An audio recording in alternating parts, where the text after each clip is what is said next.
আসসালামু আলাইকুম এভরিওয়ান। আজকে সকালবেলা উঠে ঘরে জানালা খুলে দেওয়ার পরে বাইরে যেই তাকানোর সাথে সাথে আমার মনটা একেবারে ফুরফুরে হয়ে গেল। কেন বলেন তো?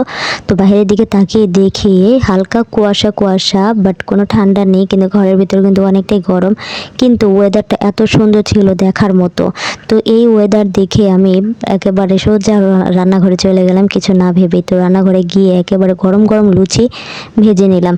তো লুচিগুলো এত সুন্দর সফট হয়েছে, আজকে লুচিগুলো একেবারে আমার মনের মতো হয়েছে। লুচিগুলো খুবই মজা হয়েছিল।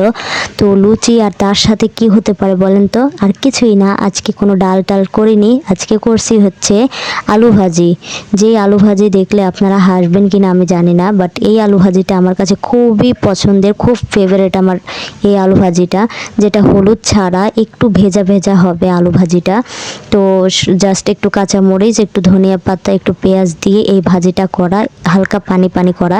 তো এই ভাজিটা অসাধারণ লাগে আমার কাছে খেতে। আপনাদের কাছে কেমন লাগবে জানি না, বাট আপনারা বাসায় ট্রাই করবেন হলুদ ছাড়া এই ভাজিটা, কিন্তু আমার কাছে খুবই মজা লাগে। এই ভাজির রেসিপিটা কিন্তু মূলত আমার আপুর কাছ থেকে শিখছি, বাট খুবই মজাদার এই ভাজিটা। তো সকালবেলা এই ভাজি আর লুচি বানানোর পরে আমার এই পাগলিটাকে ডেকে ওঠাইছি ঘুম থেকে জোর করে।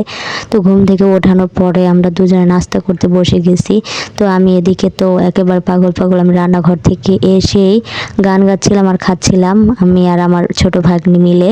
তো সকালবেলা কেউ ওঠেনি, জাস্ট আমরাই কয়েকজন উঠছিলাম, আপু, আমি আর আমার ছোট ভাগ্নি উঠে এগুলো রান্না বান্না করে, যেহেতু পেটে ক্ষুধা তাহলে তো খেতেই হবে, তাই না?